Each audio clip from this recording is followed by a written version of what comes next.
Welcome to the Crowned Medium, where Her Highness Lorenda Carr delivers intuitive clarity, messages from spirit, and tools to elevate your spiritual journey. Good morning. Hello. We have we've got Peaceful Nik on the show. I'm Lorenda Carr, your crowned medium. And today we've got the dragon crown focus. Love. Yes.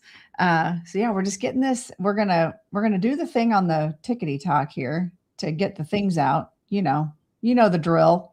Yep. Oh, I know. And it's a drill because you've been there. It's a whole thing. I love that. You know, a lot of people are stepping away from it, as we know, but what I'm finding is I've met some really cool people, including you, on that journey. Yes. And I'm just very excited to have you on. I'd be even more excited if I could get my stuff to work. Well, the intro is amazing. Let's just start with how awesome that is. Amazing. I've been meaning to make an intro for myself, but I'll get there someday. Good morning, Vivian.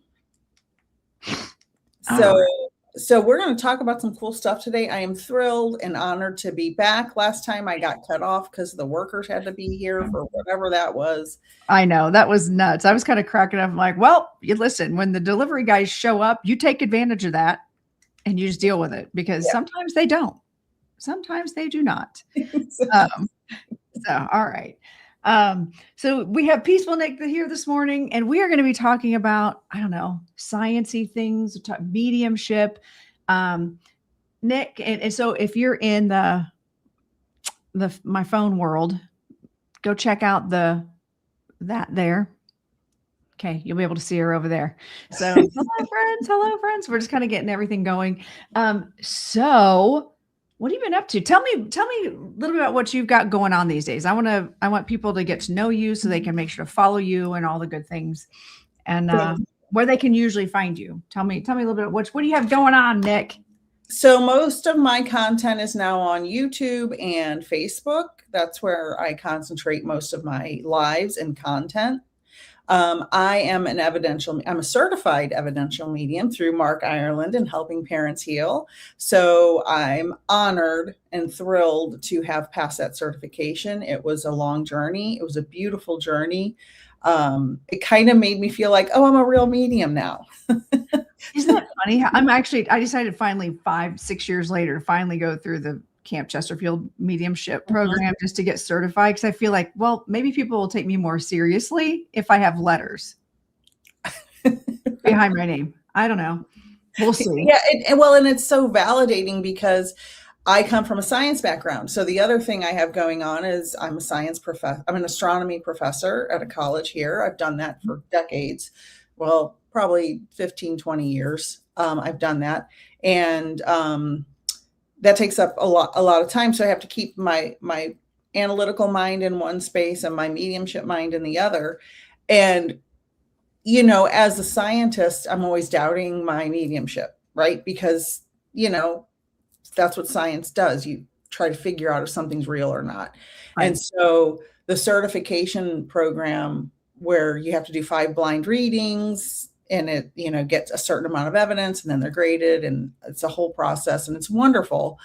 But it made me feel like, I'm not making it all up. After 7 years of being a medium, you still doubt yourself, and it's like, okay, I am a real medium, even though you get testimonials from clients and you get nice comments and emails and all of that. Yeah. There's just, I don't know. It was just a wonderful, validating, beautiful experience. So I've got the astronomy stuff and my Mars contest for the summers coming out. So the summers I do less readings because I work more with my science stuff in the summer. I run some pretty big international programs. You can find me in other places with my real name. If you're interested in a Mars competition for your kids, I run that in the summer. So in the summer, I do less mediumship and more science. So I'll have less readings available in the summer. So, so I'm doing science, I'm doing mediumship, I'm taking naps when I can, and listening to telepathy tapes. Listening to telepathy tapes. I cannot wait to dive into that today. And I'm so glad that I just started reading this or listening to them, and that our schedules worked out this way. Because I feel like you're like the probably out of all my mediumship friends, I feel like you're probably the most logical and the most qualified to have this conversation, to be able to ask these questions. Because I mean, let's be real. I have a dance degree, and I teach dance. So I have I come from that creative background, which is still funny because I'm still very logical. And the more I listen to these tapes as I go through season 2, they do dive more into mediumship. They dive more into collective consciousness and the concepts of, is it without necessarily, I'm not all the way through them yet. Understanding the creativity process and how one thing that stood out to me that I was listening to this morning is they were talking about how creativity, and this goes back, you saying something about your doing the science thing over the summer, that creativity can calm anxiety. Yeah. And anxiety can stop creativity. And how within the brain and all these studies that have been done. I don't know. I think it's fascinating. That's true. That's true. And I thought it does make sense. Like you teach dance. So if you had to choreograph a dance, a brand new one for your students. Right. And you just got a phone call and somebody was mad at you and they're saying, Lorenda, you blah, blah, blah, such and such, and you shouldn't have whatever, right? And then 5 minutes later, you have to choreograph this whole new dance and you're just beginning the process, right? It's a whole thing. And now you're like, but that lady was mad at me and now I've got all this stress. And now you're going to have like this blurry vision for your creativity, right? It's kind of like when you have a bad cold and you're trying to do some work and you just can't think straight. It's kind of like that. It's kind of like this cloud over your. It is. It's like a fog. Yeah. Yeah. Like in, I don't know if you remember the old movie Joe versus the Volcano. It's hilarious. And I've seen that for so long. Somebody tells him he has a brain cloud. And so whenever I have that foggy feeling in my head, I'm like, I have a brain cloud. Your brain cloud. Joe versus the Volcano is a very funny movie. If you like stupid comedy, it's old. It's probably streaming everywhere. I feel like our Gen X selves, we appreciate true dumb comedy. Exactly. So anxiety for sure can cloud any creative thing you're trying to do, Right. But it also, if you use it correctly, you can turn the anxiety into creativity and make yourself not anxious anymore. Right. And I think that's where it's just listening to these tapes and them talking about different people's experiences and the scientific side of it, and the magical, mystical side of it, which to me, none of it is magical other than this is cool. Like it feels magical. To me, it's all, I've always said, no, they're going to figure this out one day. This is all science. This all makes sense somehow. But even in tap dance, there's logic and reasoning and within even the creativity of tap dance, because it's musicality. There's numbers, there's patterns, there's music is math. Music is math, period. And my kids look at me like I've got 2 or 3 heads when I say dance is science. But you have to use kinesiology. The body. Yeah. You can't. There's certain moves you just can't do because your body just isn't going to move a certain way, right? Yeah, especially when you get to be in your 50s. I'll tell on myself here. There's certain moves my body can't do anymore. So I got one of those picker-upper clickers because I lose my grip, my hand grip. I've got a little arthritis in my hand and I'll drop something 50 times a day. And so my husband went over to the Dollar General and got me a picker-upper. So now when I drop my pen, I just Cool. So that's my body doesn't do the moves anymore either. So Right. Hello, everybody on the live. Dolores. Yes, hello. Thank you, Vivian. Vivian said, Nik, you forgot to mention what a wonderful mentor. Aww. Yes, I do mentorships. I don't have any room right now for any, probably till the fall. So, my schedule's pretty packed, but thank you, Vivian. I appreciate that. Amy, hello, Debbie. Hi, Debbie. Hi, Anna.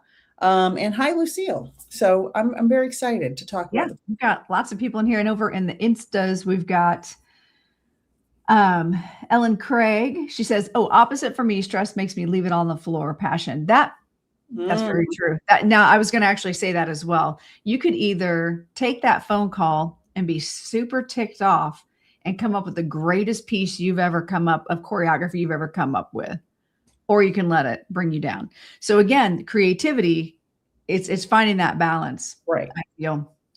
And depending on what was happening right before you got that phone call, what mood were you in? Like, were you already did you just have a beautiful romantic experience that made you very happy and filled you with endorphins? And then the phone call's like, whatever, lady, you're crazy. Or did somebody else piss you off right before you got the phone call, right? So where were you before that happened? So correct. It's all a complex and dynamic life, right? Weaving all these pieces together. So what are your thoughts going back to, again, I'm obsessed telepathy tapes. I can't stop thinking about it. Oh my God. I love yes. So if any of you are curious, the telepathy tapes you can find them on YouTube. They're free over there. Yep. And the first, they were born, that were created to shed light on nonverbal autistic kiddos. Right. Now, working with kids and teaching, we're both teachers, right? It really shed a whole different perspective, because I communicate with kids that maybe cannot verbalize things that for whatever reason, or we communicate through movement, we communicate through understanding and energy. And I find it, so I found this whole thing very fascinating of how these autistic children were able to, and adults, nonverbal, were able to communicate but had information coming in from a different place, I guess. And so that's the whole premise of the telepathy tapes. I know a lot of people have different opinions on if they should even exist, or, whatever, but I'd love to hear just your initial thoughts on this, because I know you've listened to all of them. You're all caught up. I'm only in episode 4, or I just finished episode 4. You're not that far behind, I don't think. And no, I'm in season 2, episode 4. So yeah. I'm getting close. Yeah. What are your initial thoughts? What were your initial thoughts and takeaways being a scientist and understanding energy in that whole different way from that side of your brain? So I loved every second of it. I could have listened to 1,000 more hours of it. Just give me more. Give me more. Give me more. Yeah. First of all, I think it's insulting to think that children with autism aren't in there. Right. Period. They're in there. Mm-hmm. And I think the pushback was on the speller part, where they point to the letters or point to, and it's like, why would it takes a really big ego on an adult side to say there's no way they can do that. Like, F you. Right. Why would you say that? If they're spelling out sentences on their own, why would you think they're not? Like, that's a whole other dysfunction, family type of why would you? It's like saying, anyway, that's a whole sidebar. I know that. That's I can go into more directions. Yeah. So we are Homo sapiens, right? We are humans. We have been humans for 300,000 years ish, give or take. Give or take. When what do you think has happened to our brains over this time, right? We have a very well-developed big brain, right? Why would you think if someone has autism, if they can get up and get dressed, or if they can, feed themselves and brush their teeth, why wouldn't they be able to have thoughts in their mind? Right. So I definitely, and I know people could be like, well, some of them can't do that. That doesn't mean they can't think. Quadriplegics can think. And Stephen Hawking was in a wheelchair almost his entire life. Right. One of the most genius people in the world. So, right. And he was a speller. Mm-hmm. Yes. He got to the point where he had to use his eyes because his body had shut down. He had to use his eyes to spell on the computer. And he wrote books that way. So give me a break with all this. Right. Say, kids can't do it, blah, blah, blah. Right. So they're in there.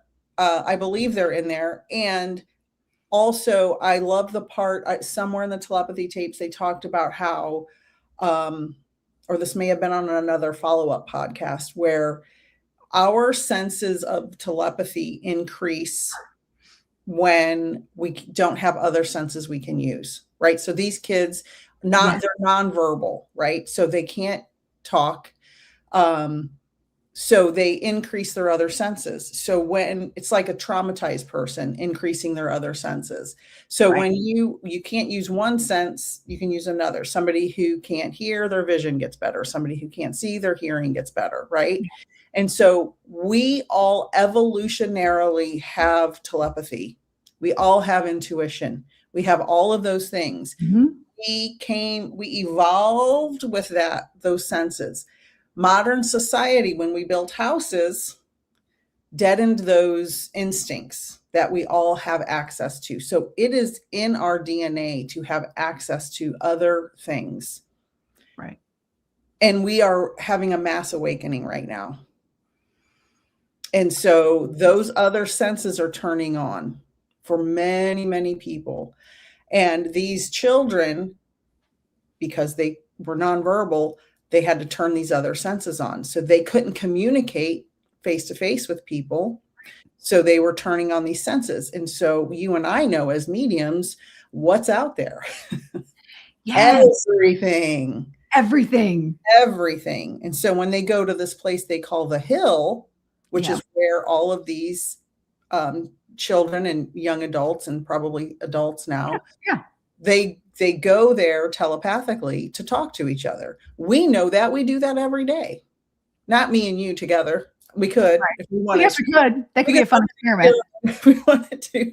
But we are talking to loved ones in spirit every day through our mediumship. It's the same thing. Right. And why wouldn't they be able to access that? That was my thought. And the amount of pushback that I've seen as a result, even people dropping in, okay, now then they turn it into religion. Well, the Bible doesn't say, well, next. And then we just move on from that. And the Bible says a lot of stuff. Have you read the Old Testament? Oh, right. See, people push back on me and say, read the Bible. Honey, I read the Bible multiple times. You've taught in like, I taught in a Catholic school for 20 years. Trust me, I've read the Bible many times. You should read the Bible because it ain't what you think it is. Right. But, the people that don't believe that we can go to those places telepathically, that those places don't exist, that they're somehow made up. But I was fascinated because they were looking at the data that this was happening all over the world. They were interviewing people from all over the world that the nonverbal people, children and adults, would go to the Hill. They called it the same thing. Right. And I was fascinated by that because, I'm a sucker for a good experiment, and doing research. So I was just mind blown just by that alone. But then as the tapes go further on, I'm like, oh, now we're just really deep diving. Oh my gosh. It's just made me question everything, not question everything, but I had an experience, and you had commented on the video, which was what I was like, oh girl, we're talking about this. We're totally talking about this. Several years ago, where I was in hypnosis, my higher self was channeling through for a client, specifically asking. It wasn't, I was out searching. A client had paid myself and a facilitator to do this, asking specifically about their nonverbal autistic child. And I didn't. Now, let me lay the groundwork for this, though. When I first started doing this technique, the multidimensional healing by or hypnosis by proxy, I had a facilitator that put me into hypnosis, a very deep state of hypnosis, and I'm completely checked out. And she would make the initial contact with the clients, get the questions for the clients. I would never know their name. I would never know their questions ahead of time. And it was truly an experiment for us. Like the first year we did it, it was free. We were just doing it as an experiment to see what kind of feedback we were getting, or if it was even legit, right? And there was this one client was like, what about the doctors have poo-pooed on all my theories. And so all this information drops in, and I'm talking about everything that they were talking about in the telepathy tapes. And I was just mind blown. And going back to the there was a whole episode on multidimensional reality, and those higher beings are the energies that embody or animate us, period. Dropping in, being able to go elsewhere. So I don't know. It's been an interesting validation listening to those tapes. Yeah. But then again, seeing the people that are just based in fear, that are just, nope, that's not real. That's not real. That's not real. I'm like, how do you know? Yeah. Well, that's ego. That's ego, 100%. Yes. And I want to say, I want to take a left turn here for 1 second, because let me buckle up. This is going to make everything even wilder this morning. Perfect. We love a wild ride. So you were talking about, the collective and the higher consciousness and channeling. I was on the Jeff Mara podcast a couple of weeks ago, and he asked me repeatedly to channel an alien. Now, I have resisted doing this for years because of my astronomy background. And I thought, I know too much about space. It's going to be like, I'm going to bring in my knowledge and blah, blah, blah, blah, blah. Yes. So I have a very important loved one who counsels me on these things. And she said, it's time. And I was like, I did not expect to hear you say that, but okay. Okay. We're going to try it.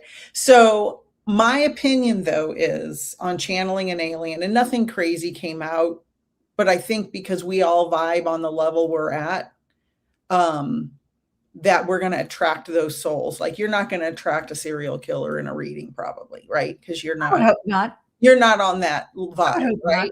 Not. Right. So I think that all of humans and all of the aliens in the universe are sentient beings. We've all lived on alien planets, other planets for sure. We've lived lives there. All of our souls are in the same spirit world. It's not like there's a separate spirit world for Proxima B, which is our nearest neighbor planet. That's not in our solar system. They don't have a separate spirit world. The Andromeda Galaxy aliens don't have a separate spirit world. It's all the same. It's all the same spirit world. Right. So that's how I kind of justified this channeling.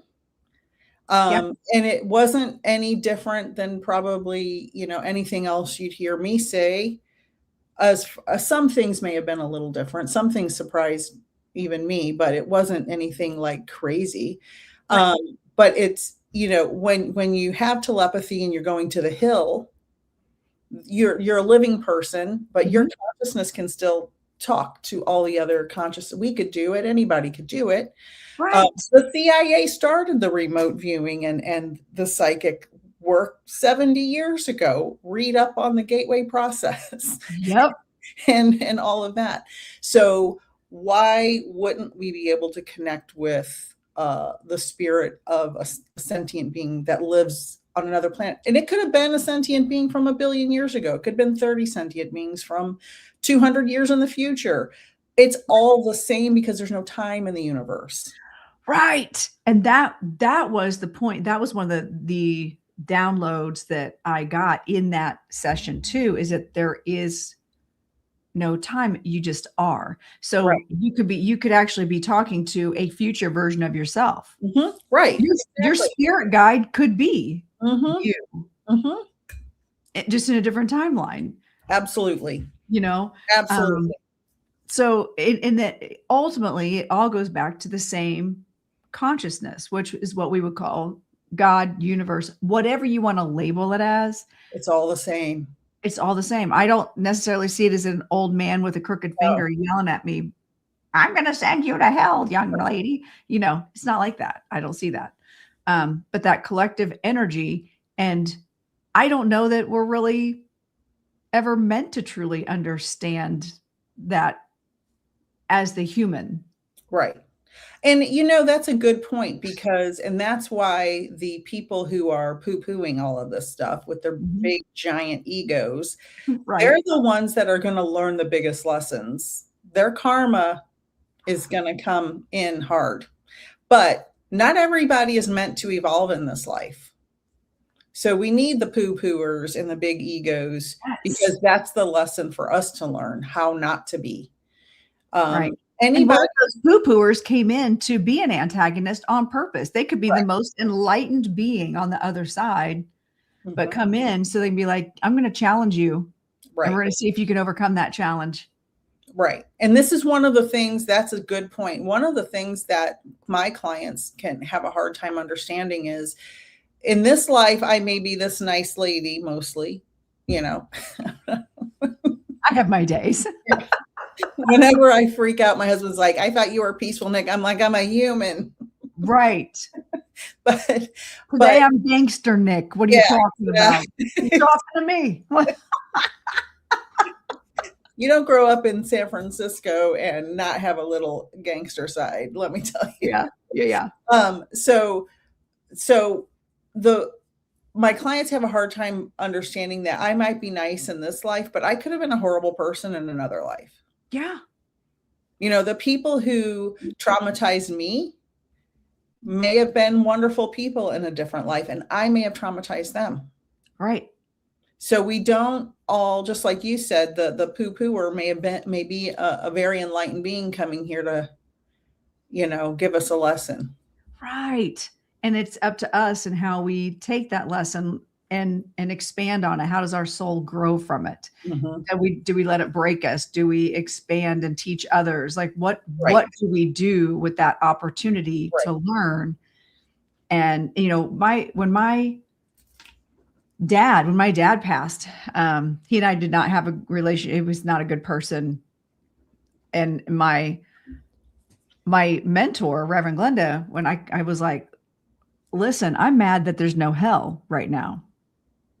Because I feel like if there was one, I know where he'd be. But now he gets to be all love and light over there. And I don't think I like that. And she says, you know, one way you can just process all of that is just to ask, what is it you learned from his existence here?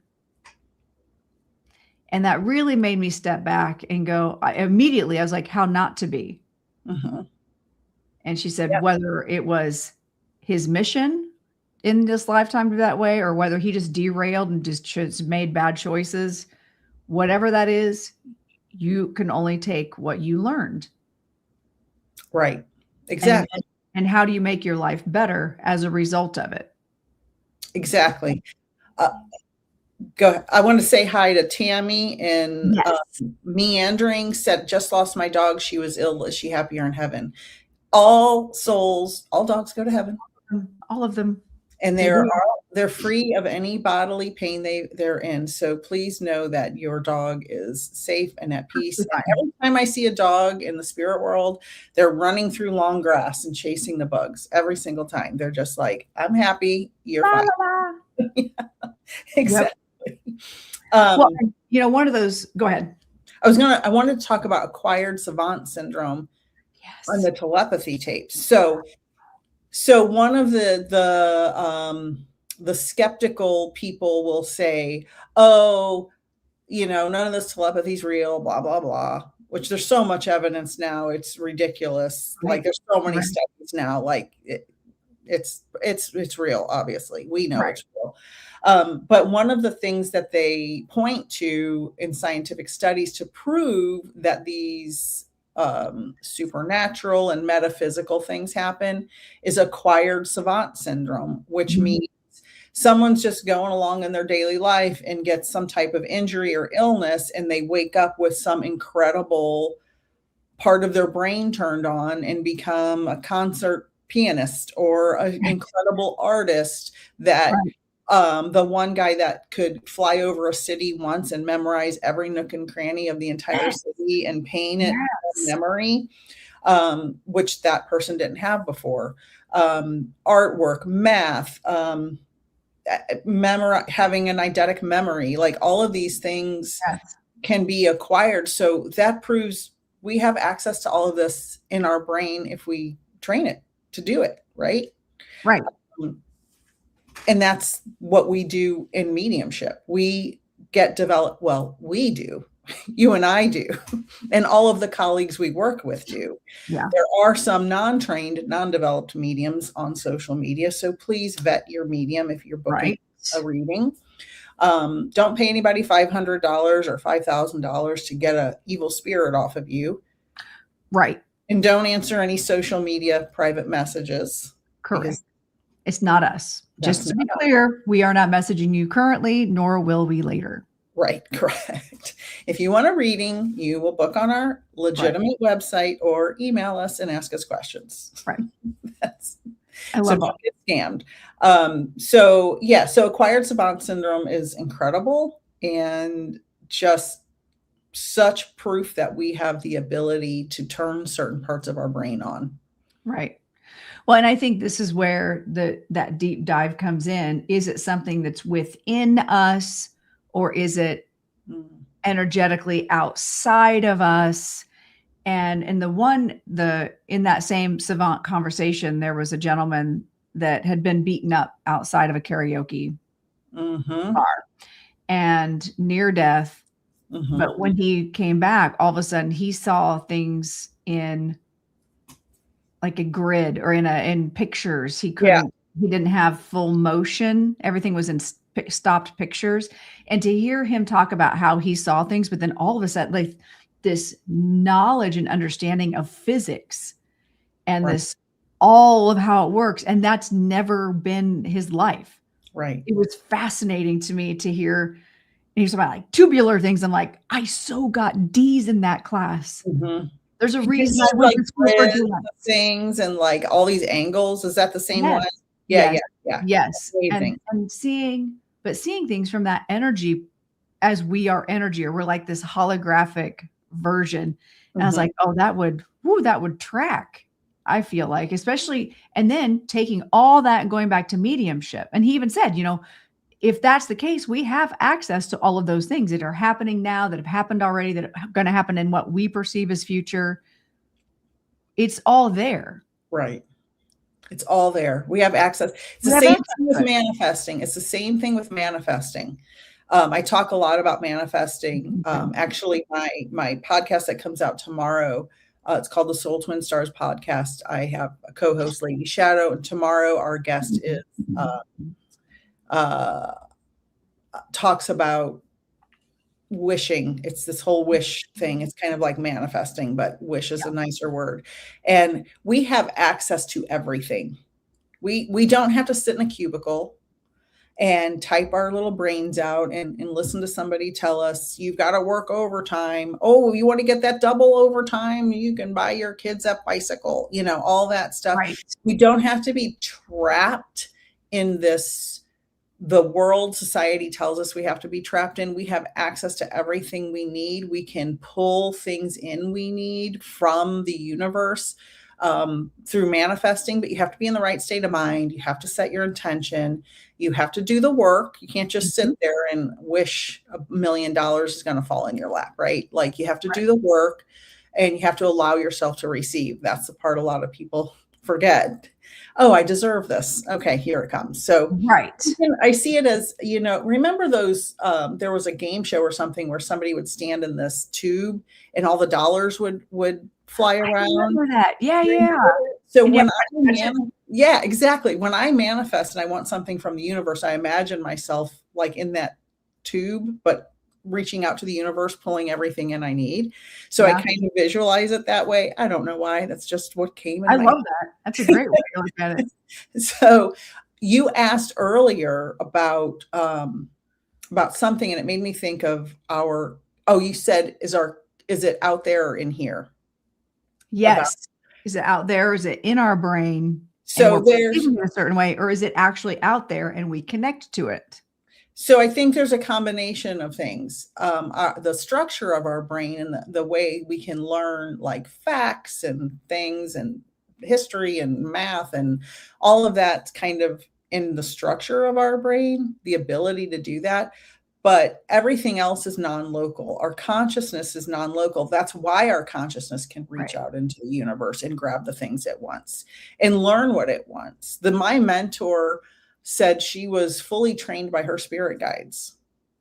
And she was amazing. I learned. And I believe that can happen. I don't think you don't have to go, which we were talking about earlier. You don't have to just go get a degree in mediumship to be a legit medium. Right. You can, as long as you remain ethical. I think there's validity to that. But yeah, you're right. I know a number of people. Remain ethical, everybody. That's the most important part. Yes. Do no harm. Healing for the greater good. Leave your client better than you found them. Yep. All of those things are important. Right. So our consciousness, the souls we have in our body and the souls in the universe, our loved ones in spirit, and people's oversouls, right? People who are alive. You can heal a relationship. You said you had a tumultuous relationship with your father who's now passed. My father's living. We don't have a really good relationship at all. I can heal our relationship as he's alive through our oversoul, right? Yeah. You could heal your relationship with your dad if you ever chose in spirit. Right. Because as a medium, his soul was not who his human was. Right. And that's very hard because there are people. It's hard to separate those two. Right. There are people living who traumatize me a lot. And it's very hard to accept for anybody who's been abused or traumatized that that's the human, not the soul. Not the soul. And it's very hard to accept that. Right. Right. I think that was the biggest part of my grief when he died. Had nothing to do with him dying, if that makes sense. It makes perfect sense. I was kind of like, actually cool, because now he's not hurting any more people, And then I had to deep dive that. I'm like, am I a bad person because I just celebrated that? But no, you're not. No, I know that now. That was back in 2021. That'll be in my book for sure. That whole story around my dad's death was insane to me. It's a great story. So another thing that, so anyway, we're talking about the savant, like the just happens, or people that are like Rain Man, born with that. And I remember, that was in the 90s, wasn't it? Was that the late 80s, early 90s that came out? Somewhere in there. And honestly, like, until I saw that movie, I didn't know people like that existed, because it just wasn't in my world. Right. Well, unless you knew somebody, right? Like unless you knew somebody personally, most people probably weren't aware that people with Savant syndrome existed. Right. I don't know if they ever said what his diagnosis was, but I'm sure it was some type of autism or Asperger's or somewhere on the spectrum for sure. Right. Yeah, I don't remember either. It's been a long time. I want to talk about a story real quick. Can I tell a story? do. I never do story time. Stories. I never do story time, but I have a really good story. And it's about our loved ones in spirit giving us signs. I love And it. I'm a big fan of that whole thing because my mom died when I was 15, suddenly, unexpectedly, and I've gotten signs from her my whole life, even well before I was a medium. And I have a brother-in-law, David, who my husband was very close to. They were very, close brothers. I was very close to him. He was very close to our family. He was a Methodist minister. We had political different opinions, but happens. Okay. But we were very close with David, and he passed away in 2016. So before the dark times. So our political differences before were normal political differences. Right. The dark times hadn't happened yet. Right. There's a difference between I believe in tax breaks and I believe in the things that are believing in now. But anyway, so the story is David passed away, and David was a very stubborn, stoic person. He was born with health issues. He had health issues his whole life. He lived probably 25 years longer than he should have. And my husband and I, everywhere we go, the sign from David is we go to Starbucks, David's in line in front of us. Sometimes there's two Davids in line in front of us. They call it David. We went to a restaurant the other day. The host was David. Go to the grocery store. The guy checking us out is David. And this has happened an enormous amount of times, like way more times than you can. And I don't know that many Davids, if I'm being honest. Yeah. So my husband's like, it's a common name. I go, how many times you see Michael? Michael's the most common name for men. I never see a Michael. So slow your roll, buddy. And so my husband started noticing it. I'm like, no, to pay attention everywhere we go. And so last week or the week before, I went to Hollywood Studios because we live right by Disney World, and we go and we'll walk around, we'll go on a couple rides, have lunch, and come home. It's a nice little break from reality. Right. And so we go on Tower of Terror. So I love Tower of Terror. I could go on that ride 100 times in a row. I love it. I love it. So we go on Tower of Terror. I've been on that ride so many times, I can't even count. I've never been on it when it's broken down, ever. And I've been on it a million times. And the other day, it broke down right at the end, right when you pull up to get out, it broke. And we're like, oh, and we weren't scared because we've been on it so many times. We knew, but there was people on there who hadn't been on it before, like, now what's going to happen? Oh my God. No. Like, it's fine. They're going to come get us. Don't worry about it. So we're just sitting there kind of chit-chatting with the people, and the lights turn on, and we get to see all the stuff you can't see in the dark. Yeah. It's cool. And this older gentleman walks up to move the cart and let us out. And my husband looks at me. He goes, his name is David. And I took pictures of him, and I'm going to make a separate video with the picture of his name tag. And the odds of us breaking down in that moment, that person being at work at that time, at that moment. And as I said, I've been on that ride literally hundreds of times over the past 30 years. And that the man's name was David. And it's just, and my husband going, his name is David, which was so cute. That is hilarious. Actually, I could, have that moment of, oh, not Michael. His name's not Michael. Not Bill, not Tom. Bill. Mm-mm. Nope. David again. Again.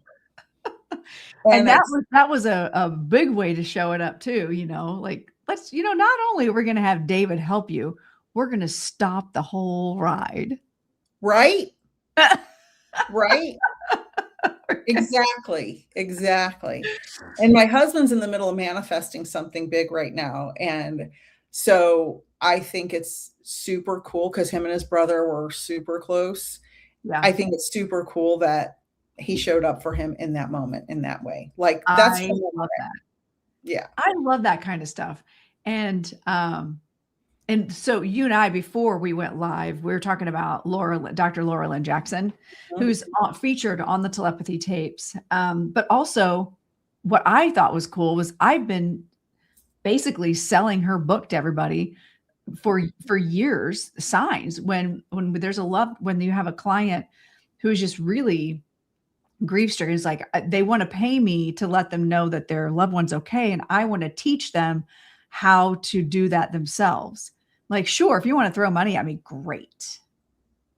However, let's not. Let me teach you. Let me teach you how to find the signs and ask for signs and learn how to recognize the signs.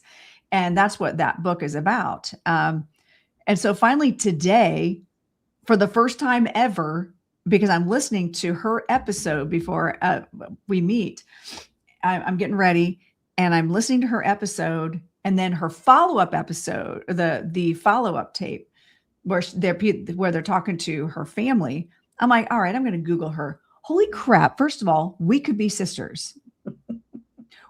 She has the same glasses I do, long blonde hair, same everything. Like one of her kids is named Aiden or Hayden. My son's name is Aiden. Two sisters. Like, it was wild. I'm like, okay. Synchronicity. I know. And you look like my sister. I showed you that picture on the last time we went live together. That's crazy. Yeah. I want to say hi to Lisa Davies. She's new to both of us. Yeah. I'm glad you're here, Lisa, and I'm sure. And if you talk to Vivian, she'll tell you the news. The feed on YouTube will take you where you need to go. It's like they're reading our minds. It's like telepathy. It's like telepathy, right? I almost feel like we are sending out energy to our devices and our news feeds. Like, and you know what I want to say? When I am watching YouTube in my office here to prepare for my readings, I put on HemiSync and all that, all the good stuff. And I'm putting my makeup on in my little room over here and da da da da da. Every time I stand up and walk away, a commercial pops on. I think they have a sensor. Do you notice that? I do too. Because then I'll walk away. I'll go do whatever. And then as soon as I walk away, I have to come back and like skip the ad. Yes, exactly. I swear there's a sensor in the camera where they see the movement. Same thing in my living room on my TV.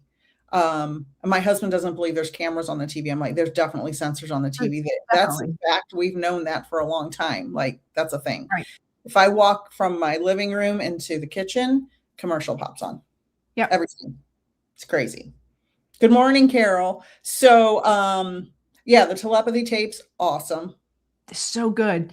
Well, and I like in season 2, it's not just about the autism. They go into the media, talking about mediums. So what's interesting is I take a class a couple times a month on Saturdays with my mentor and a whole classroom of just freakishly amazing mediums. I'm the baby in the group when it comes to experience in mediumship and taking classes and stuff. And I'm just mind blown at the depth in which these people function. I'm honored to be in the room. So I love taking everything in. And I'm going to actually have he and his wife on the show, Daryl and Martha Schoon. Daryl is a New York Times bestselling author. His story is absolutely fascinating. Just 2 weeks ago, before I started listening to the telepathy tapes, a couple weeks ago in our last class, he was talking about how there were ideas that came into him that he did nothing with. And this is one of the episodes, like creative consciousness and an idea actually taking on living form. It doesn't matter where it's coming from at this point. Like, who knows where it's coming from? But an idea is floating on the breeze. If it comes to you and you do nothing with it, it's going to go to somebody else. Yes. How many times have you had an idea and for whatever reason didn't act on it, and then you see it come to life somewhere else? I have one. So many times. I want to tell you this, okay? I've had Okay. several, and my sister's also had a major one. Okay, this is gonna sound crazy and stupid, but whatever. In the We 90s, live for crazy and stupid. That's what we do. I liked herbal medicine a lot. Okay. Okay. Herbal medicine. Okay. Yeah. And so I was medicated, and I was mopping the floor, and I'm like, this is a pain in the ass. Like, so I put rags on the bottom of my feet, and I'm just walking around the kitchen when I could balance myself because I was younger and not a fall risk. So I'm like, oh my God, big ideas, right? Yeah. Mop socks, make mop socks. Yeah. And lo and behold, a couple years later, I was at the grocery store, Walmart or somewhere, they had mop socks. And now they sell them all the time. Well, I was so medicated that I didn't have the wherewithal to do anything with it. So, you know, the 90s, that's how we were back then. And my sister had the idea of the Ring doorbell in the 90s and actually went to an appointment with the idea in St. Louis to this invention place and pitched it to them. And they're like, no, that's a terrible idea. Wow. Wow. She goes, what if you could leave a voicemail at somebody's front door? Because, you know, people used to go to people's houses back in the day. Right. And then if you didn't have piece of paper and something that somebody could blow away if you did. Right. And she had that idea, and she could be, you know, a billionaire now. But they couldn't get picked up. Wow. They probably do that to a lot of people. No, that's a bad idea. And guess what? Now it's on everybody's door. Everywhere. Everywhere. Wow. Well, we were just talking about that. And even I've had that happen with choreography. Oh, she chimed in. She goes, yes, she called it the Dormax 2000. Yeah. Interesting. That's crazy. Well, I would have choreography ideas come in, and I just wouldn't either know how to do it, or I wouldn't have the people to set it on, or I didn't have the bandwidth or any way to do anything with it in that moment.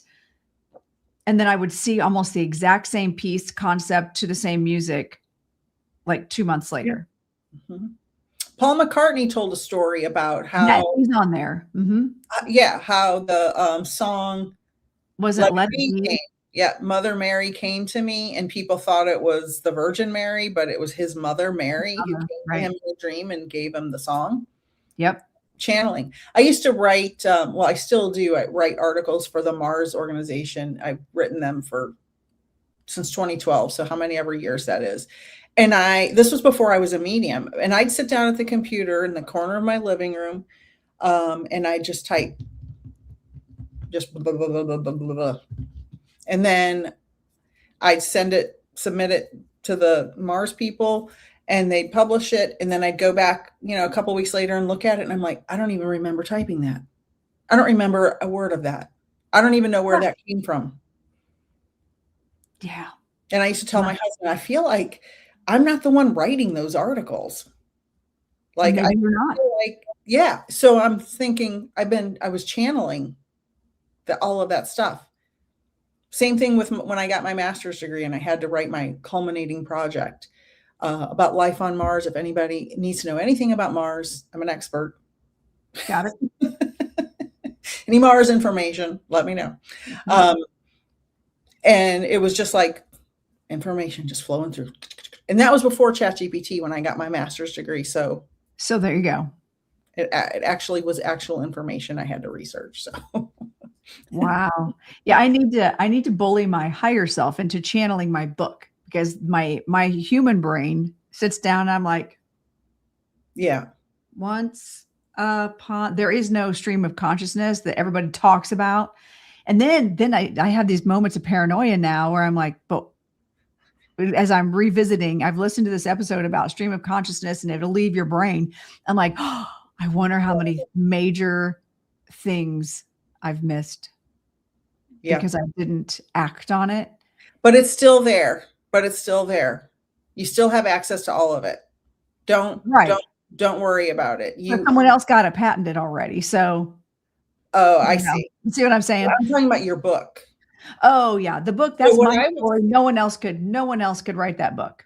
I It's would just say you need a month to where you don't have to do anything else. And I don't know if that's possible with your It's not. schedule. So, or just set aside a couple of days a week where everything else just has to be on pause a couple Right. of days a week. And Aunt Jen was there when I had the mop sock idea, and she's chiming in. She says mop socks. So I'm glad you're here. Carol said, before I retired, I was a hotel manager and my housekeeping staff would use socks to clean, I guess, the floors. Yep. She's saying awesome. Lisa Davy said, Viv, wow, I started my awakening in May 24 and have been struggling to find my answers ever since. Email me, Lisa. I have a million videos on YouTube. Start there with mediumship. Information and learning, that playlist. Email me, peacefulnikthemedium@gmail.com, and I can send you some links to get you started.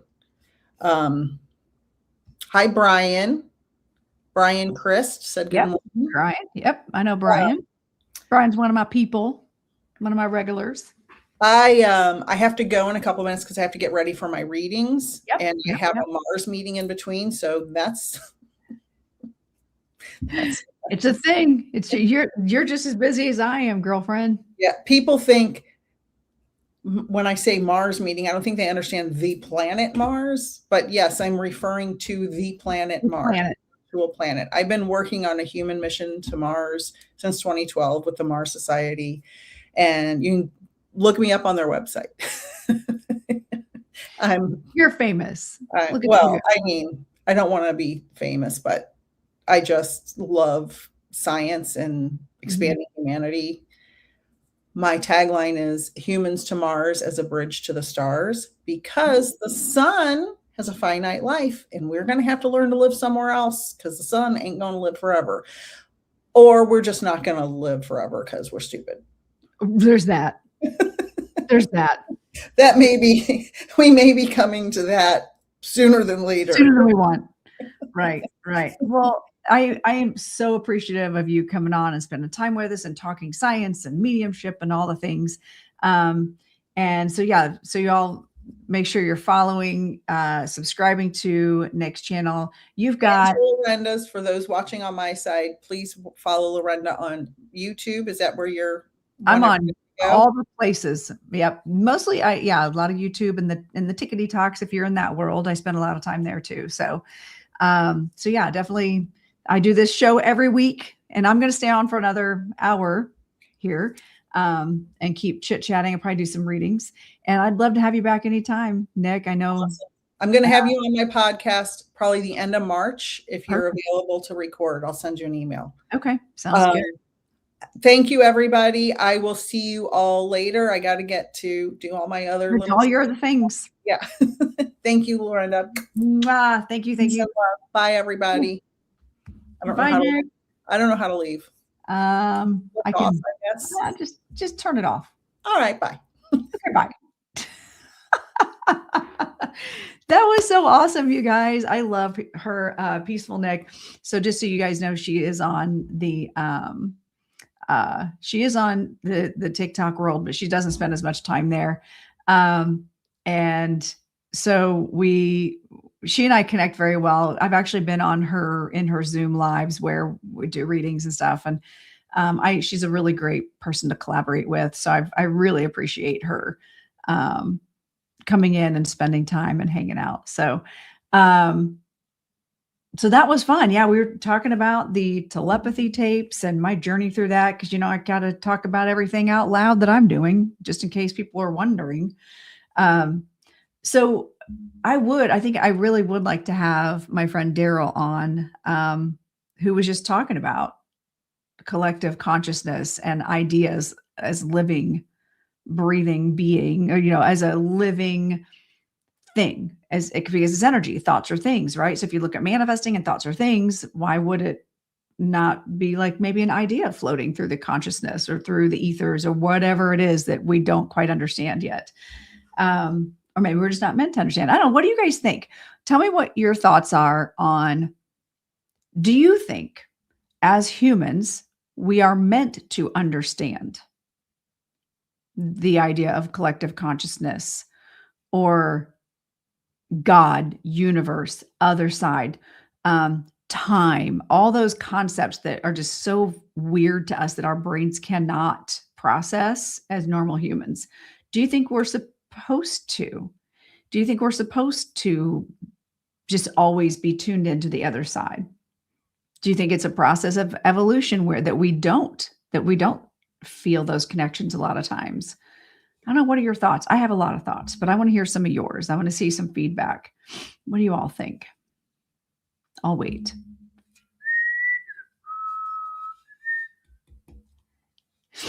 What are your thoughts? Love to hear.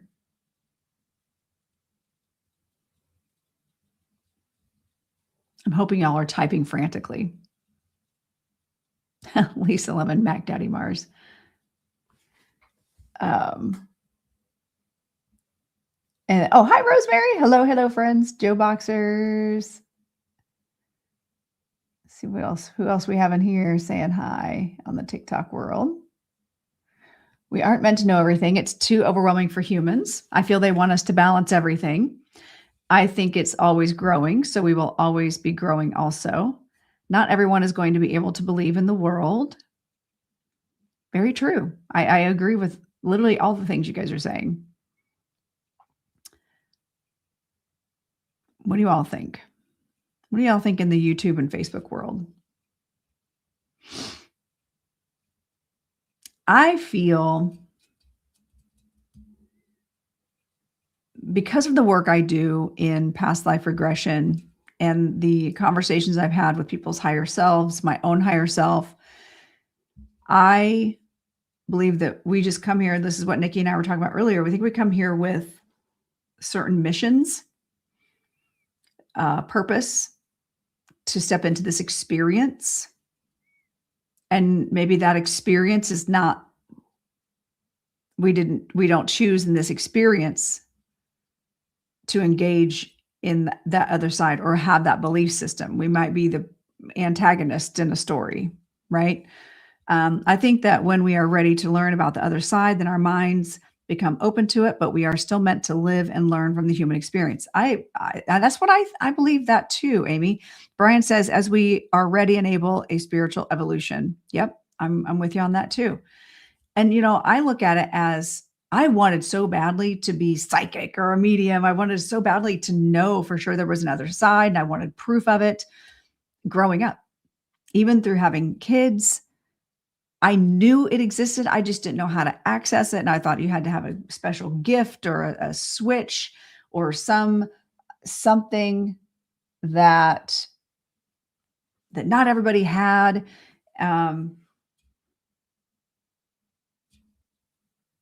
But I had to go through life. I think when I look back, I had to go through life. That was my chosen experience. I had to also set the other people in my life up for their own experiences before I could go off on a tangent and live my other life, right? As a spiritual person. I think it's there for us to understand, but there is more in the syllabus to learn first. Weird. That's what I was just saying. We may get bits of it, but there is so much more than we will ever know or understand as humans. I agreed. Our souls need us to have the human experience to learn a lesson or evolve more. Yes. I think that because our society was built out of fear, we have a difficult time being open to our connections with our guides. Correct. I'm with you on that. I feel that as well. Hi, Texas Peach. But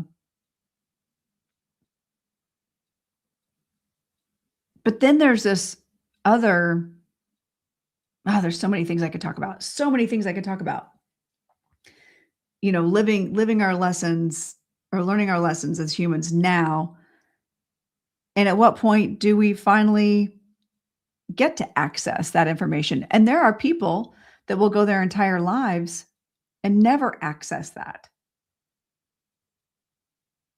Or they will access it, but not understand the energy connection that they've accessed. They'll think it's just their own genius, their own brain, their own mind. I have a friend come to me with, why are we doing this?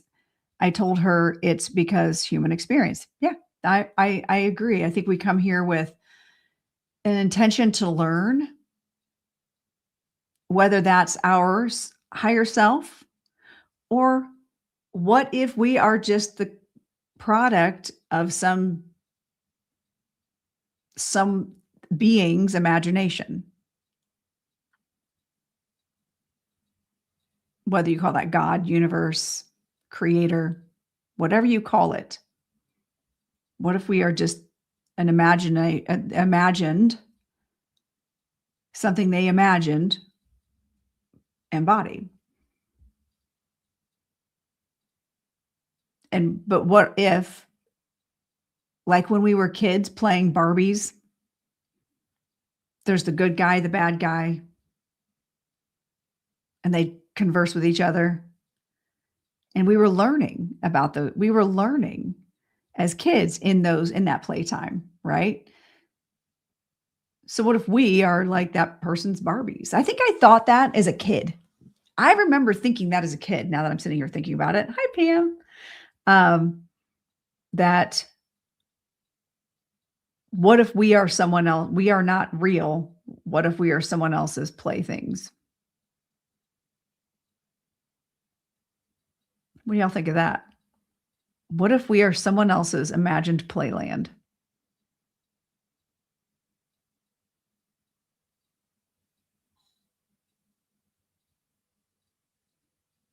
Yeah. So what do y'all think? What if whatever we believe is truth? And I think that's a huge statement. And I think there's merit to that. My kids say we're in a simulator.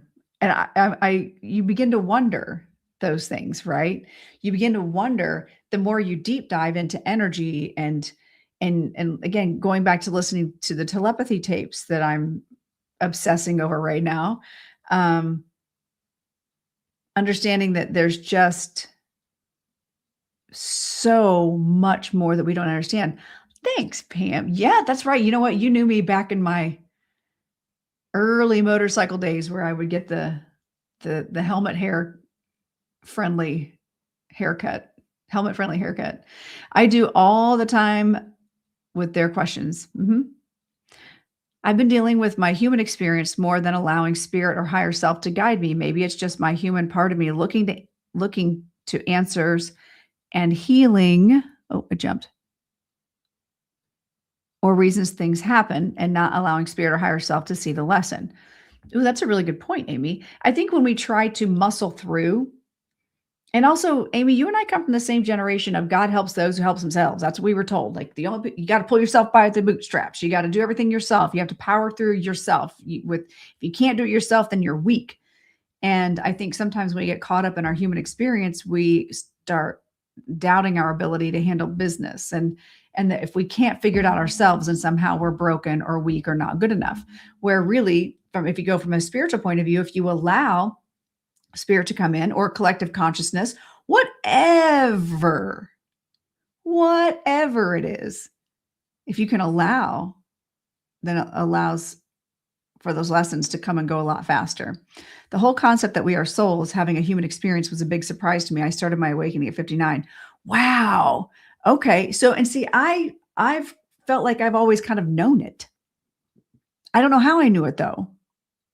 Good morning from Chicago. Well, hello. Good morning in Chicago, Lady Luck. I believe we're going through a spiritual evolution at this time. Absolutely. Age of Aquarius. And that we're meant to know about the other side. 20 years ago, mediumship wasn't really talked about. I would agree with you. I think that it helped having people like Sylvia Brown, John Edward, even, now Teresa Caputo. I think it helped having people bring that into awareness in such a public way. And now if you go into TikTok or any platform, mediums and readers are a dime a dozen. We're everywhere. Our role is to teach the one source, one force through our life experiences. And you know what, sweet tea? I think there's validity to that. We are the imagined version of some other larger consciousness. But I feel like we still have free will. We still have choices. Until then, I never really gave spirituality a second thought. Right. Yeah. So I have a birthmark. When I look at it, it reminds me like a memory to remember. That's interesting. I have one on my neck that I'm like, I'm convinced that was left over from another life. So I think this is all so fascinating to me. You're not a dime a dozen. Aw, thank you very much, Tashina. You're right. I'm not. I'm a tap dancing psychic biker chick. How many of those do you know? It's a heart on your right hand. That's cool. What a cool birthmark. I love that. Thank you all for engaging in these conversations, by the way. I love it. I grew up as an atheist, but somehow deep down, I always knew there are more than just our physical world. Absolutely. And so, thanks, Pam. And I think that's where, when we're younger, when we're teenagers, when we're in our 20s, our brains do, as they're wrapping up the development in our early 20s, as they're wrapping up development, I do believe that a lot of us start making that shift of understanding, like, there's something bigger here. There's something bigger. What is my purpose? Why am I here? What am I doing with my life? We all go through that. But then you have to ask yourself, why? Why do we go through that? Why is it that that's in our awareness and consciousness? Is that something that's given to us to make us curious? Right? Or is it that we finally start realizing there's something outside of just our own egos?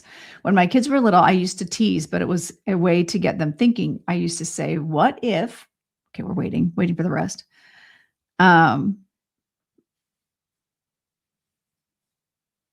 See, days like today, listening to your show and guests, it helps me circle back to why things happen and seeing the bigger picture.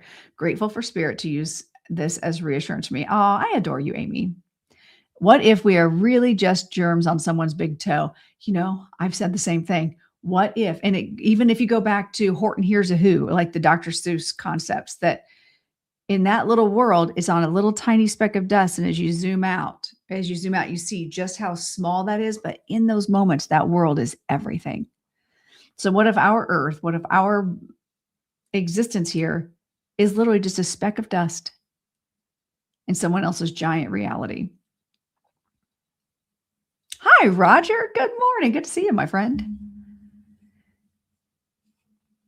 And so I always feel bad for people who, yes, Horton Hears a Who. I always feel bad for people who limit themselves to a very, very narrow, small belief system. And it used to trigger me and get me mad when people would come at me with the Bible and the Bible says the Bible. Now I'm just like, wow, you're so close-minded. You're so narrow-minded. Everything is in this little box or it doesn't exist. But what if there's more than just that little teeny tiny speck of Bible belief, right? They still discuss this. Oh, that's funny. Can I get an amen? Yes, praise Jesus. I've channeled Jesus. He's cool. What are your thoughts on having past life visions after reconnecting with someone? I had that happen, and I think I freaked the guy out, actually. I didn't mean to. Sometimes I forget that not everybody thinks like I do. So when I say things out loud, they're just like, oh. All of a sudden, I've been having dreams about this person and then channeled a message for her unexpectedly. I've had that happen as well, Lady Luck. So you are not alone with that. Yes, Ladora. When I die, I don't want a funeral. I want a graduation party. Same. I expect bagpipes. I expect the Eagles playing at my funeral. Well, they're not going to be alive, but I want their music played. Yeah. Religious program. Yes. And I feel like that programming is what narrows us down. And then I feel like there's too many people that get the downloads that maybe that something is wrong with that thinking. But if they do that, then they have to deconstruct that. And then they have to like look at their family and go, wait, what you told me my whole life is wrong and you're wrong. And then people don't always have that bandwidth. It's just easier to go along to get along. Yep. To keep you small. It really is. It really is. Such a fascinating conversation. I'm so glad that to have had Nik on to get this conversation going. So if you have not listened to the telepathy tapes, I highly, highly, highly recommend it. And my hope is that the more I talk about this, I mean, the tapes were originally an idea based on talking with nonverbal autistic children, or kiddos or adults, that had showed signs of telepathy, that were expressing somehow through spelling.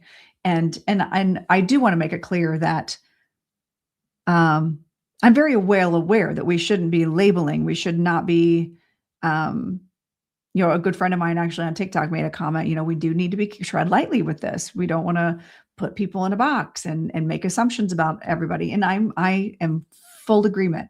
I think it's smart, though, to at least have conversations, educated conversations, in spaces where we can ask hard questions and realize that, there's no single one expert in any of this. I don't think we're going to know until we're actually out of this body and on the other side where we have access to that knowledge. Not a fan of organized religion. They try to keep you in fear. That's how I feel as well. My thoughts on past lives are that they exist. I'm a QHHT practitioner. I put people into theta level hypnosis and they explore past lives. I've done it. I've done it for other people. There's healing in that. I've done mind, higher self to higher self. I offer a service actually, where I can do that for a person, where I can connect to your higher self without you even being actively involved in the moment. I can see your past lives and I can see what is feeding over into your current life. But also I'm starting to believe that, I believe that it's not that it's in the past, it's happening concurrently. So my life from the 1700s is happening now. Right? So if I am getting residual energy from that life happening, then I need to disconnect from it. Even little ladybugs are so important. Such a little blessing. Yes. And who doesn't love a good ladybug, right? They're good luck. I make sure to rescue all of them. I'm from New Orleans, so I want a second line in the French Quarter. But also, hi, niece. Niecey. It's not just 1700 to the present. It's happening all at once, which also means our future is happening. What if we are in the past? What if we chose to come into this timeline to help readjust things that did not work out? Hi, SP. Good morning. Or Saz. It's so weird to call you that. I know everybody else in your life calls you that, but you're SP to me. So many things have changed. Yeah. Yeah. Oh, okay. Carol says, hi, Lorenda. My grandson is autistic and nonverbal. I totally believe he sees spirits. So listen, Carol, I would encourage you to listen to the telepathy tapes. That's what it's all about. And I would love to if you want to pop back, make sure you're subscribing, pop back in and let me know if once you watch them, if you'd want to have a conversation about it. Like I am looking for people to have these conversations and their own experiences. My brother-in-law is my brother-in-law from previous marriage, is autistic, and he was nonverbal for the first few years of his life. And then just started talking in full sentences one day. It's like he just didn't have time to be bothered with any of it. And now he's like an adult. He's grown and a productive member of society and independent. But that's not what they saw for him because he couldn't talk. So there was clearly something wrong with him and he would never be on his own. And I think we don't give enough credit. So if you look at the made up calendar, January and February is made up so we could be behind. Wait, what? I'm confused. I need more information. Yes, the telepathy tapes are on the tube of you. Yeah, it's free to listen to. Okay. I have a highly analytical mind. Hold on, let me go back. I have a highly analytical mind, but have said a lot of things since I was young without processing through my brain that came true or are coming true now. It's mind-boggling what is accessible. Thank you. And I believe that we get these downloads. The calendar is made up. It's just like somebody just realized there's a specific, somebody saw the patterns of the timelines, I think, or not the timelines, but the cycle, the earth cycle. Okay. And so then it helped us understand, but yeah, I don't think that there's necessarily time. I think we just exist here.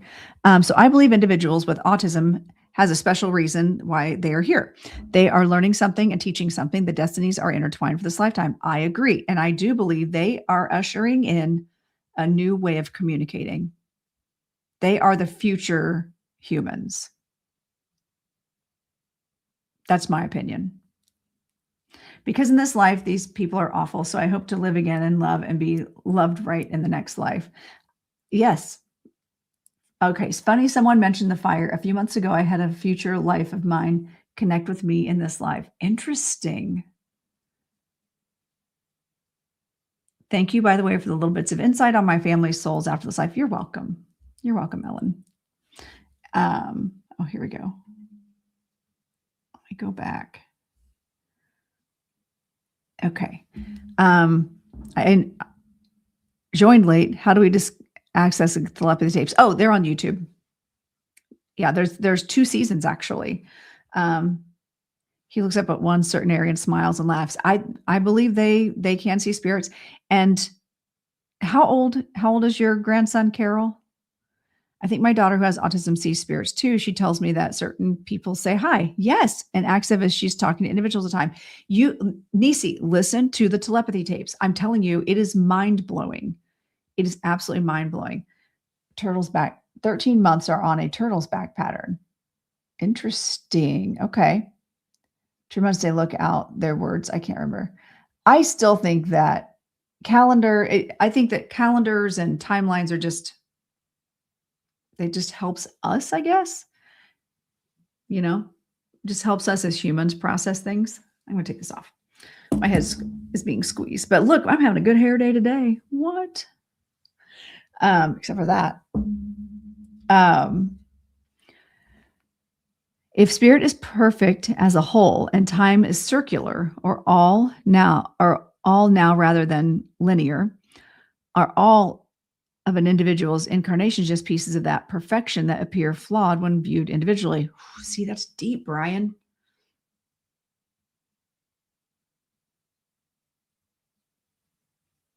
I'm going to say that again. I want listen up, TikTok. I want you to hear this too. If spirit is perfect as a whole and time is circular or all now rather than linear, okay? Like we can't go back and change the past kind of situation, are all of an individual's incarnations just pieces of that perfection that appear flawed when viewed individually. I'm in Central Indiana, Lisa. Okay, hold on. Just helps us classify stuff. I agree. It was created to control for political reasons. Big. It is big and almost big hair, isn't it? Hold on. Y'all want to see sometimes if I don't straighten it, it looks like I've got 80s perm hair still. Right. Okay. So we're getting yeses in the deep. It's deep. Hi, Tammy. I fully believe that people who are autistic are very special and can see a whole lot more than we can. Yes. Kind of pinpoints things happening at times. And a friend of mine, Susan, she's also a medium and healer. She has 2 of her children are deaf, and thank you. And she talks about when, as parents, we have to learn to communicate when a child is missing a sense or missing one of their ways to be able to communicate, right? So they have to, like parents, even intuitively learn how to connect and communicate. Astrology uses calendars, so maybe our calendar was formed and modified based on astrology. I do believe that. I believe that our calendar was based on cycle, recognize patterns and cycles, probably by Savant, actually. Which is what Nikki and I were talking about earlier. She is awesome. Just a thought. I don't know all about astrology, but it's amazing how it pinpoints things happening at times. Yes. You miss her. She's on all the time. Actually, she might pop in at some point. Nicole Kidman you know what's funny? Ellen I've heard that for years, since I was in my 20s when Nicole Kidman first came on. And if you could see my natural hair color, you'd be like, oh shit, they could be sisters. Like, no joke. If you go to my regular Facebook page, I believe I just reposted a show choir picture from 1988. And I'm standing with a cane. If you look at the picture, it's from 17 years ago that I posted it initially. It's all the way to the right. And I'm on the right. My hair is like really long and really curly and big because perms, but it's very red. You haven't been on TikTok for a while. Yeah. But she's my friend. Like, she'll text me. We text and talk on the phone and stuff. There was one morning I was like, she was like, let's have coffee together. Let's talk and catch up. So yeah, Susan is awesome. But she's got, she has kids that are deaf. And so she spent a lot of time in deaf school, like deaf and blind schools, and kids that were deaf and blind that, could not hear, could not see, but yet the mothers, they knew what their mothers were trying to get them to do. There was still an element of communication and telepathy, and understanding that there is communication beyond what we see and what we know for those of us with full ability to communicate, speaking, hearing, seeing, feeling, that there's more to it. There's more to it. Your great grandmother was deaf. And just seeing it in babies, seeing it in children, and how they adapt to the world around them. And this goes back to, if you've got, and again, I'm open to discussion. I'm not trying to put anybody in a box. I'm not trying to generalize at all. I'm just fascinated by the research that's being done on telepathy and how we're forced to communicate in certain ways. And even animal communication. There's a whole episode, 2 episodes actually, on animal communication.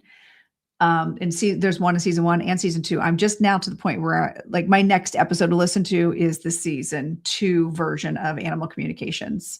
Yes, we communicate with our babies and animals. Yeah. I mean, babies don't understand English. Dogs don't come out understanding English, but they know what our intentions are. You know what I mean? Like, they understand our feelings. They pick up on that. So I think there's merit to this. Whether it's just intuition, whatever you want to call it, there is an energetic connection. It doesn't matter what the label is. I believe there's an energetic connection that we can't always explain. But more and more research is out there that seems to be explaining it. My puppy is mad at me. Took her to the groomer this morning. Oof. Mean daddy. You're so mean. What's funny is my dog is miserable. She acts like she's miserable getting to the groomers.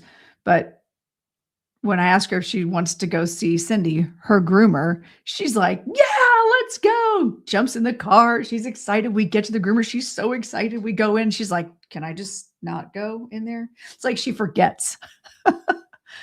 My dog will sit and look at me, and you can tell she's frustrated. Like, I know she's frustrated because her jaw will look kind of flat, and she'll just look at me like,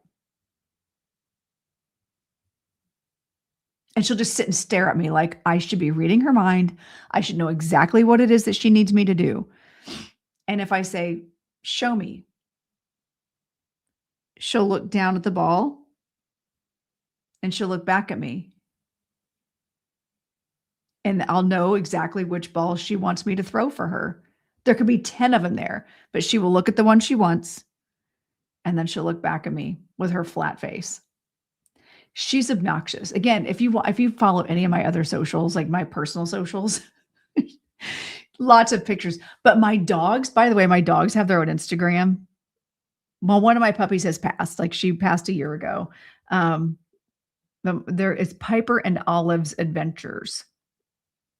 Adventures of Piper and Olive. Yours do the same.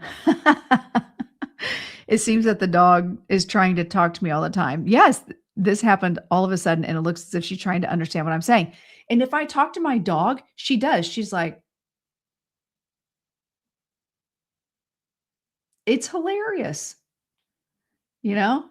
But yeah, Olive is extremely animated. She's extremely animated. Piper, back in the day, when she was alive, like we were kindred spirits. We just knew. Yes, our pup always tries to hug us anytime we're upset. Oh, yes, they are. There's also something, I can't remember where it was. I saw a YouTube thing that was talking about how dogs have their own realm. That it's not that they go to the same place energetically that we go. They come in with their own agenda, their own purpose, that they are not coming and going from the same place we are. I don't know that I believe that. I believe that my consciousness can drop into a dog's consciousness.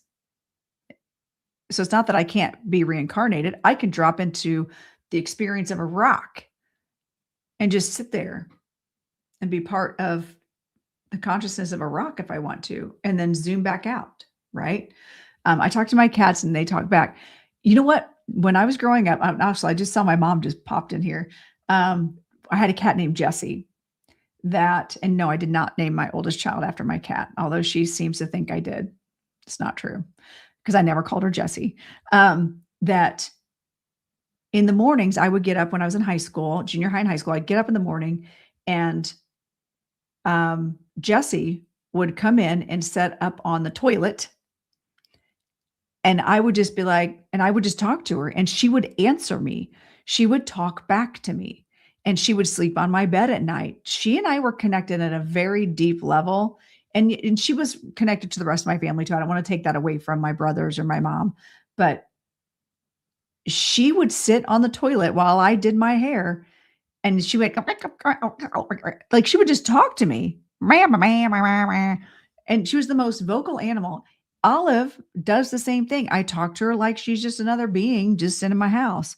And sometimes she'll talk back to me. It's crazy. You know, my mom's popular over on the Instas. Hi, Mom.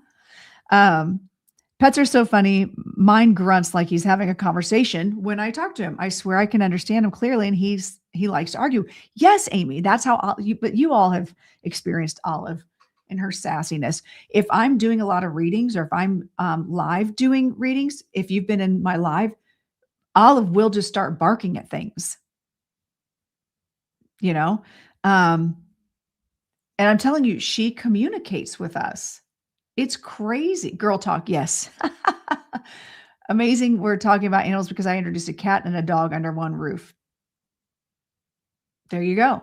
Everything is alive and just has a different wavelength. Yes, I believe if you can tap into that, then you'll be able to openly communicate. I agree 1000% natural mystics. And so this goes back to Lucky Meows back at us. He's so vocal. Rufus just stares. Rufus just doesn't care. Rufus is like, listen, I'm going to be over here minding my own business. You can chat it up. I got other things to be doing over here. But Lucky's like, ma, ma, ma, ma, ma, ma. I love your cats. I'm sad I didn't get to meet them in person. That's okay. I will come to Aberdeen someday. Just like that. Yeah. So going back to mediumship, I feel, or I can't say I understand or I believe because I just don't know how it works. But I believe there's merit to, we're all connected to the divine because we are the divine. It's the divine has said, I know I'm going to be a Lorenda today. I know I'm going to be an Olive today. I know I'm going to be a rock today. I'm going to experience what it would be like to be a rock. I believe that this higher consciousness creates and imagines our avatars, our characters, and we live out a certain way. And I don't necessarily feel like they tell us what it is. Sometimes they talk through us and set us straight on things. Yeah, when I get a castle and move there and y'all move in with me. Okay. But I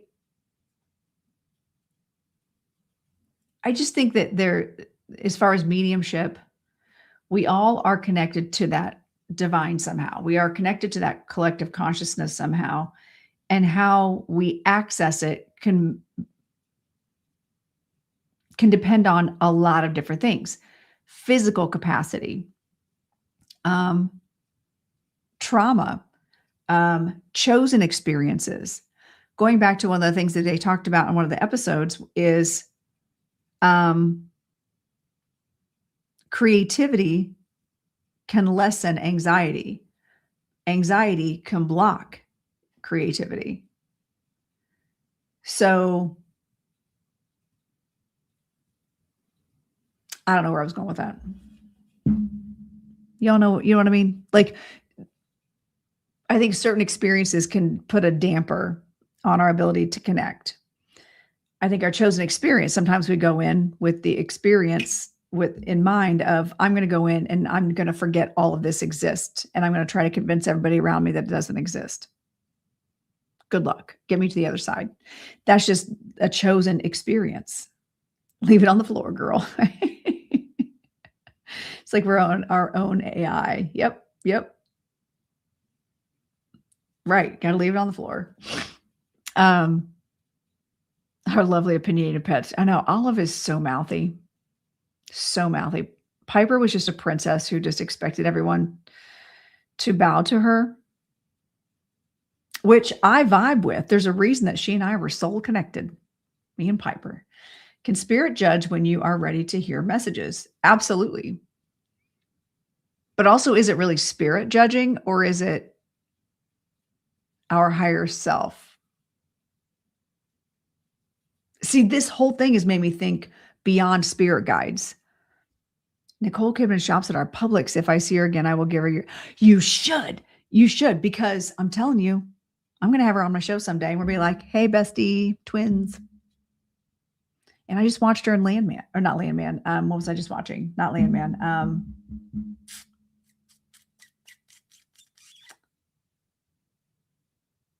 Oh, shoot. What's the show I was just watching? Lioness.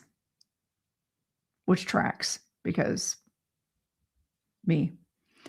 Yeah, let her know. You should go watch this lady. She talks about you. She looks like you. Well, I don't look like her right now. But yeah, my younger days. The curly red hair. Hopping off is always a pleasure. Aw, good to see you, Ellen. Thanks for coming in and being part of the conversation. I really appreciate you. My kitty's name is Kitty Softpaws, and then I have my rescue, who's Roscoe, who's a dwarf Merle Frenchie. Oh my goodness, those little Frenchies, though, they got their little face.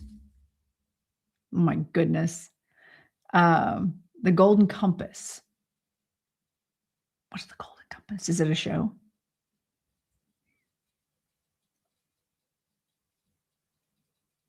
He's a doll. Aw, I bet.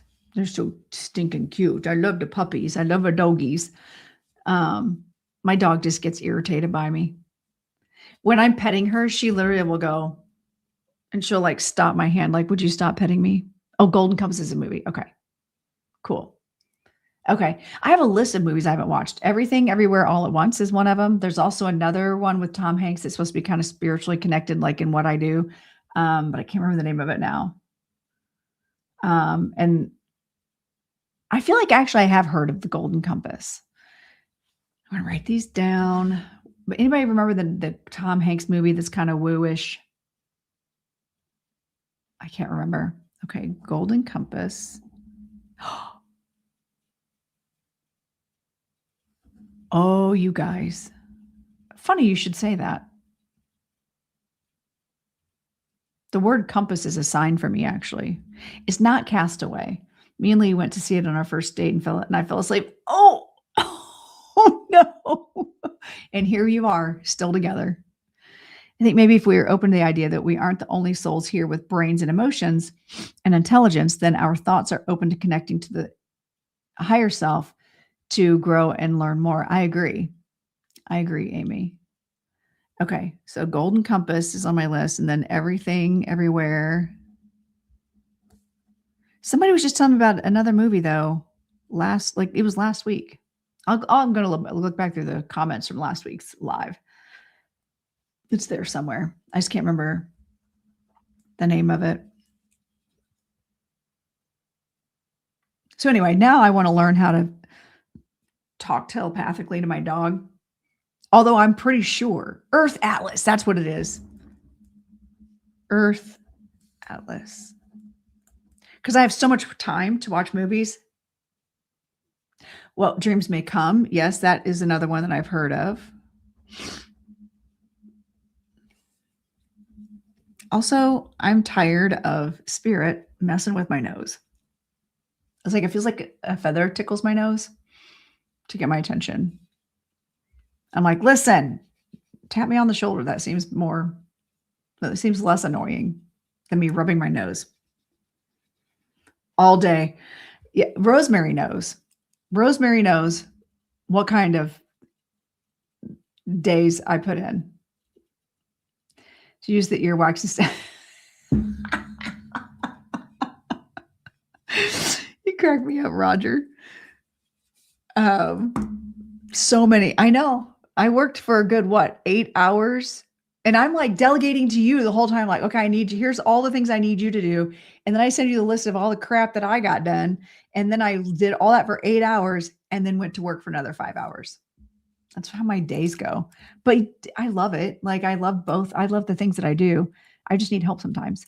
Spirit just gets literally right in your face to get your attention. It does. It does. It's like right here. I get that all the time. Would that be my guide?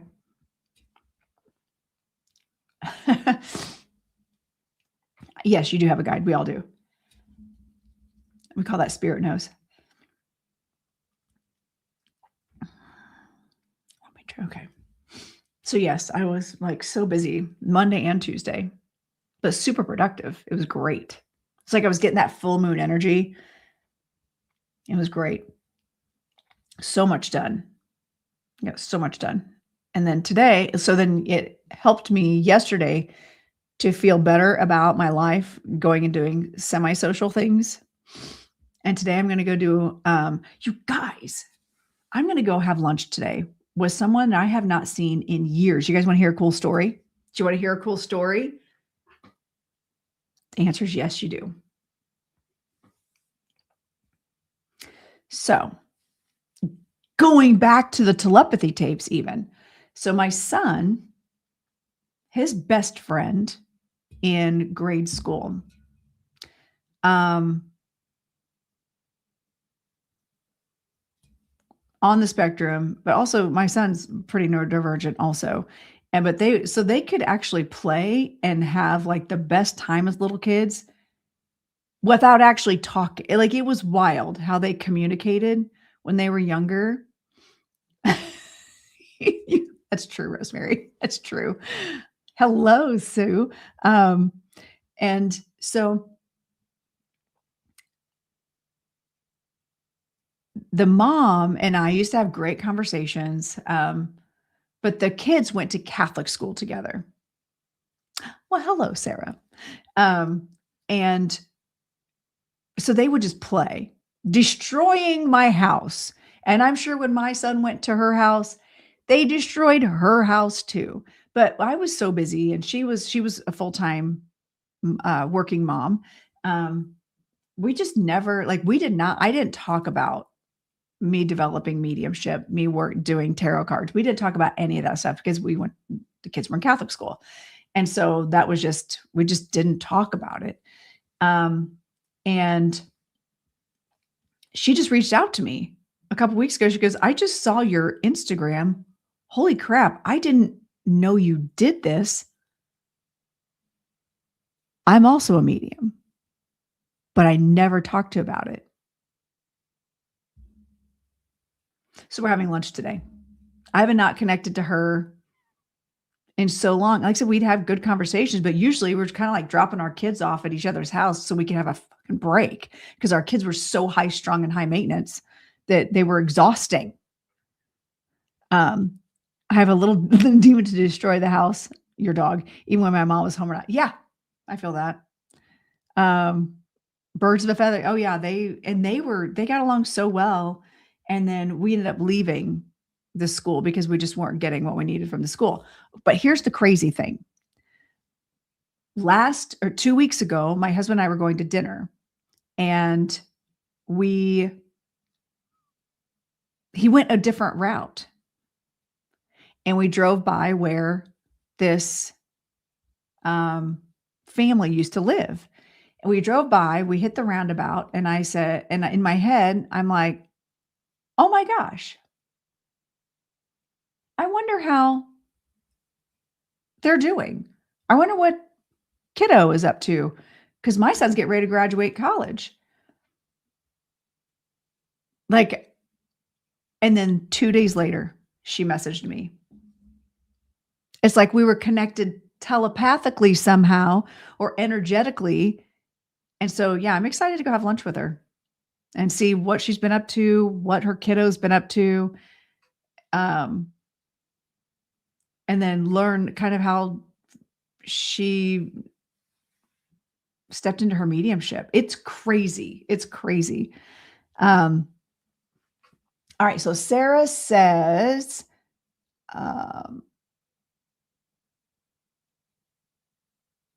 she's laying next to me. We're kind of home alone. I have a spirit in my house. Oh.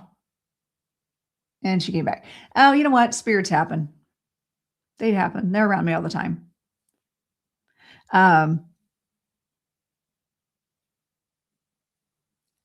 Spirit just gets literally, yeah. It's so good when you get to reconnect and now on a different level. Yes, of similarity and not just because you're both moms. Yes. So I'm really interested to see what her experiences have been. And so Mom, if you're still around, I cannot wait to fill you in. I'll let you know how the lunch goes today. But okay, Sarah, cool. Love that. So I'm really curious to see, because she had mentioned also that like she had gone to like all this information was coming in. And this is a whole other deep dive. We might have to have this conversation on another day. This friend of mine had gone to, because we're neck deep, very hardcore Catholic, strong belief system. I was not that strong on the belief system. I had other reasons for going and connecting, but that was it. And that she had gone to priests that she trusted because that's part of the faith. Like you trust the priest and you trust the religious people, and they just kind of poo-pooed on it. And so I'm interested to hear about her journey a little bit. Told medium friend on here, Janny in Michigan, about you in Camp Chesterfield to help expand her circle. Very cool. Thank you. Thank you for sharing that. Actually, Rosemary, my assistant who in here, she's from Michigan. She's part of a really, really good network in Michigan, like boots on the ground. So she's another good person to connect to. Hi, Erin. How are you doing? Yes, I'm happy to talk to your friend. Happy to. So this is so fun. I love talking about all this stuff and all the what ifs and the things that there's just no way to know until I think we're on the other side. You know, there's Rosemary. And I think there's just so much more that we don't understand. And like I said, I feel bad for the people who kind of put themselves into a box of religious belief system, and anything outside of looking to a leader of a church is deemed evil. Okay, cool, Sarah. I don't need the updates of who's in your house, but cool. Thank you.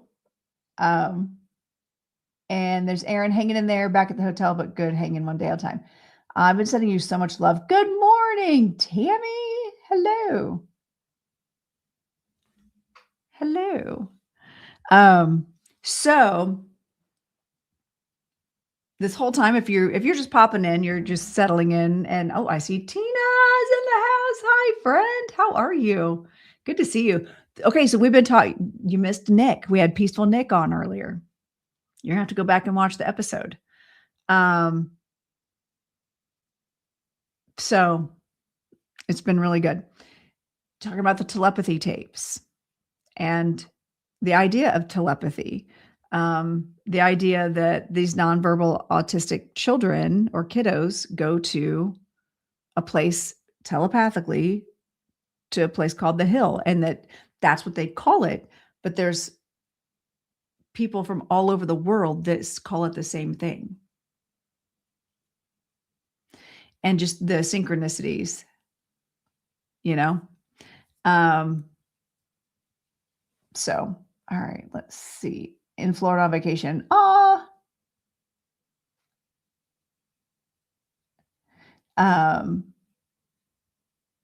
so jealous because it's cold here. I need to be on vacation. I keep mentioning that to my husband. I'm like, why are we on vacation? He's like, because we're building a house. I'm like, you're stupid. I'm joking, of course. I'm joking. I have recognized the privilege here.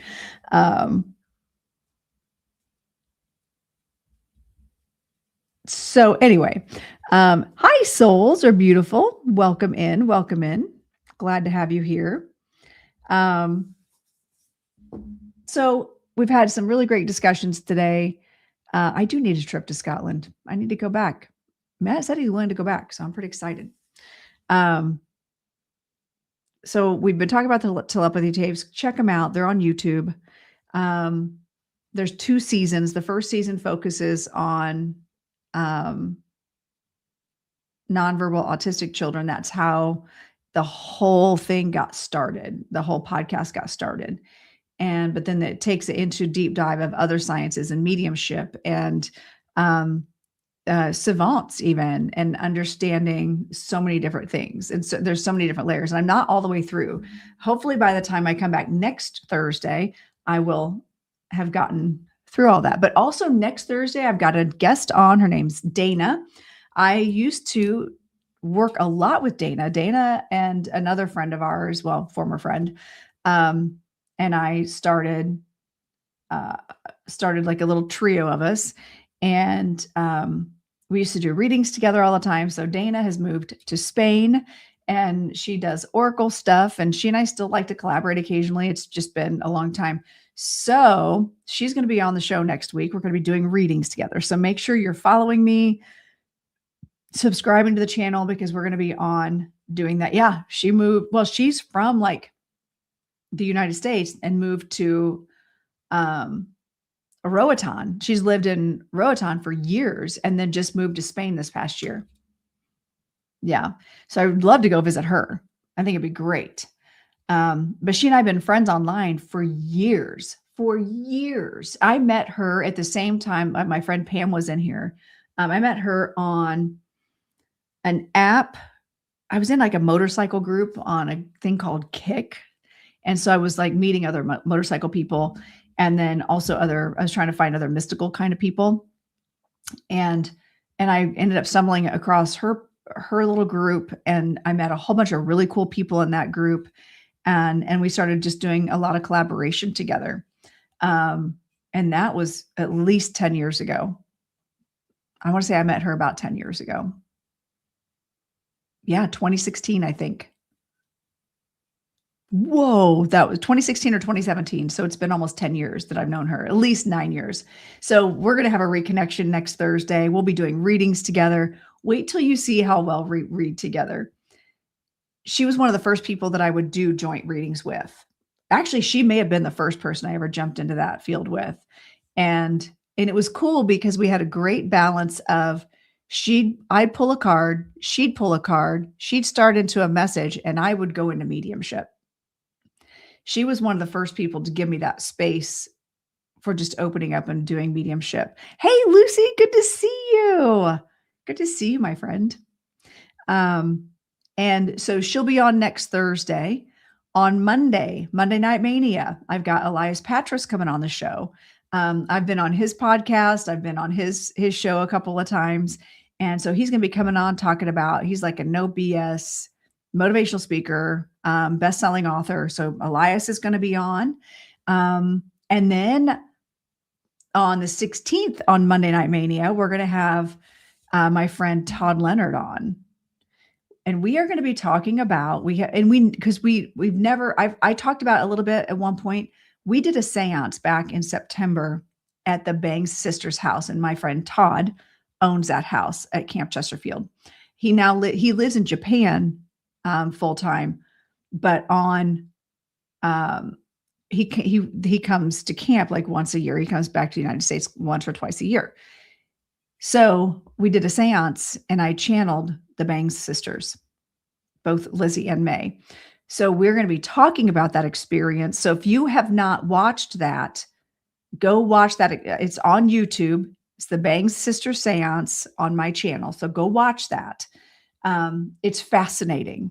It's just raw video. I never did edit it. I never did make any changes to it. And it's dark, but just listen and you'll hear it. I'd be interested to hear what your thoughts are. So he's going to come on. We're going to talk about that next in a week and a half. So not next Monday, but the following Monday. So we'll have 2 Monday Night Mania episodes. We've got Dana coming on the next Thursday. So many things. You're right, Rosemary. So many things, which again, that was part of my hustle on Monday and Tuesday when I was working so hard.